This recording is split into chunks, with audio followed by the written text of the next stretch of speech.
On en est où? On en est aux 3/4 de la préparation déjà, ça file. On est mi-octobre bientôt. Les dernières compétitions de préparation vont arriver dans une semaine et après on va filer en Scandinavie pour chercher la neige et régler les derniers détails en tout cas pour être performant cet hiver. Pour moi la préparation s'est très bien passée. C'est vrai que physiquement j'ai l'impression d'avoir encore progressé, de passer des caps. Ça a été mentalement où ça a été un petit peu plus difficile.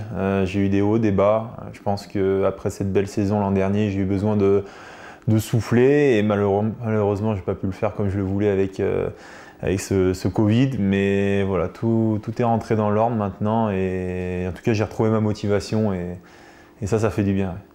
Ouais, alors j'ai changé des petites choses sur ma carabine. C'est des petits détails pour gagner simplement en relâchement, en bien-être, si on peut dire.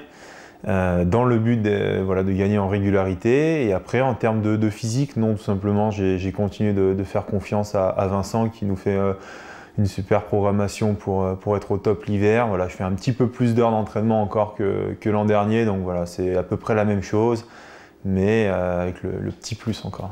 C'est ça, oui. Bon, là, on arrive à un stade, faut pas aller plus haut, après, c'est dangereux, mais ouais, ça va bien. Ouais, c'est plus facile de le dire maintenant. Oui, je me sens prêt. Il y a encore de ça un mois, je pense que mentalement, en tout cas, je ne me serais pas senti prêt. Aujourd'hui, oui, si la saison devait attaquer demain, je pense que je serais capable d'être performant. Alors après, à quel niveau, je ne sais pas. Il y a toujours cette petite adrénaline, cette petite tension de savoir où nous en sommes. Et pour ça, il va falloir attendre le 30 novembre pour en savoir plus. Ouais, on peut dire qu'il y a un maillot coché, le maillot rouge. Alors après, je l'ai seulement porté un jour.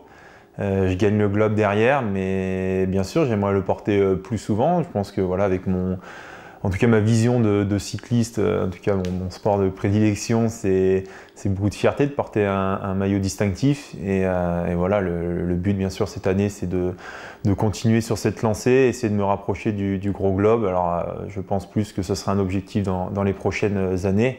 Et cette année, en tout cas, j'essaie d'engranger encore de l'expérience pour les Jeux Olympiques et derrière jouer vraiment le gros globe. Ouais, c'est vrai que j'ai beaucoup plus facilement tendance à parler des Jeux et de l'après Jeux Olympiques que de cette année. Je pense que voilà, j'ai l'impression de fonctionner avec une sorte de to-do list et les mondiaux en faisaient partie, devenir champion du monde en relais comme en individuel en faisait partie. Et maintenant que ça c'est checké, je suis déjà parti vers d'autres horizons, mais pour ça, il faut faire une belle saison et continuer de progresser. Ouais, c'était beaucoup de déception quand on l'a appris. Pour moi, j'en avais fait vraiment une étape importante. J'avais à cœur de briller sur le Grand Bornand. Vu que j'avais un peu un manque de motivation globale sur la saison, c'est vrai que cette étape me tenait vraiment à cœur et en tout cas, j'espérais y gagner. Clairement, c'était vraiment l'objectif numéro 1 de la saison. Mais c'est un mal pour un bien dans le sens où ça m'a permis de me recentrer sur d'autres objectifs et dont ce classement général. Moi, je valide, je fais confiance à l'IBU. Je sais, il y a pas mal de personnes pas mal d'athlètes qui se plaignent du fait qu'on va faire 2 semaines sur Oberhof. Mais voilà, je pense que ça fait partie intégrante de notre sport. C'est un lieu mythique, il s'est passé tellement de choses là-bas. Et voilà, je sais qu'on peut voir ça un peu comme le Paris-Roubaix du biathlon où des conditions climatiques sont exigeantes, difficiles.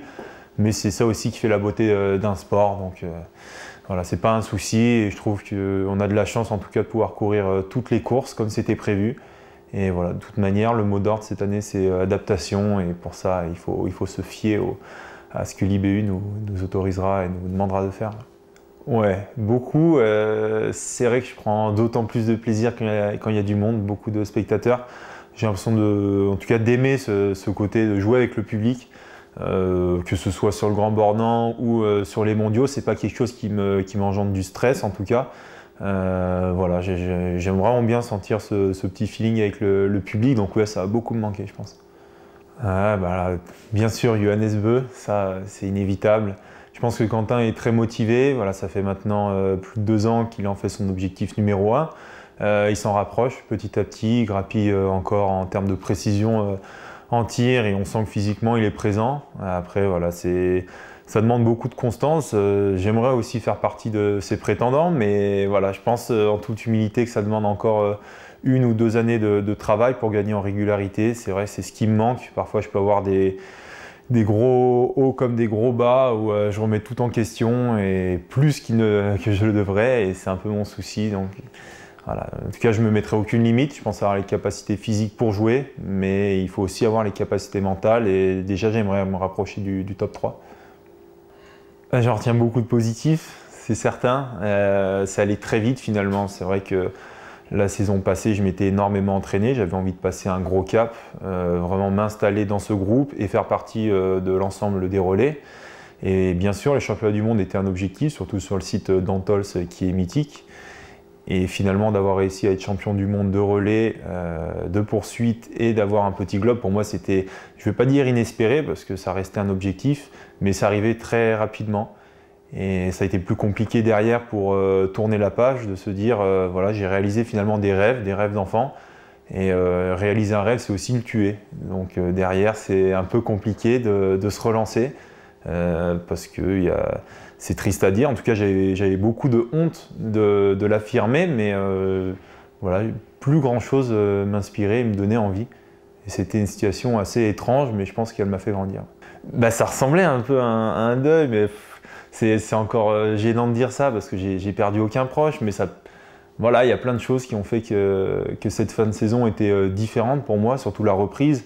Voilà, je m'entraînais avec Martin Fourcade tous les jours de l'année depuis maintenant 3 ou 4 ans, et d'un seul coup on se retrouve tout seul. Donc il n'y a pas le numéro 1 mondial pour te tirer vers le haut, pour aussi avoir pour savoir où tu te situes dans ta préparation, si tu es capable d'être performant en Coupe du Monde. C'était très facile avec Martin de savoir, ok, là je peux jouer un top 10, un top 5, voire la gagne. Et aujourd'hui, bah, c'est ce niveau d'exigence-là que je dois me mettre tout seul.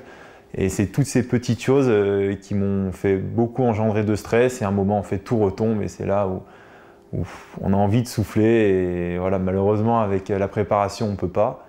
Et j'ai quand même la chance finalement de bien avoir fait le boulot, et c'est-à-dire qu'aujourd'hui, ça paye quand même physiquement. Et je sens que mentalement, ça revient vraiment à 100%, donc c'est de bon augure. Je dirais que non, parce que mes ambitions ont toujours été les mêmes, c'est d'être champion du monde sur une course en tout cas, c'est chose faite. Et bien sûr, mon gros rêve ultime, c'est les Jeux Olympiques, c'est d'être champion olympique. Donc pour ça, ça ne change rien, au contraire, ça me montre que je suis capable d'être performant sur une course d'un jour. Après, c'est toujours plus compliqué de s'imaginer être performant pour jouer un classement général. C'est vrai que ça demande beaucoup de régularité. Et du coup, c'est une vision qui est un peu plus différente que de s'imaginer gagner une course, où oui, on est capable d'être performant. En tout cas, je me sens capable d'être vraiment performant un jour J, sans stress et vraiment juste en osant et en attaquant. Mais c'est pas, en tout cas, ça ne va pas en corrélation avec le fait de jouer en général. Ça demande plus de régularité et de calme, de contrôle, savoir ne pas tout remettre en question, et aussi accepter parfois que ça aille moins bien, mais tout de suite rebondir. Et j'ai ce souci-là, en tout cas du moins les années précédentes, de mettre plusieurs courses pour rebondir. Il me faut toujours ce petit temps d'arrêt pour pouvoir redémarrer, et c'est là-dessus en tout cas où je dois progresser, et ce titre mondial me montre que en tout cas, je suis capable de performer.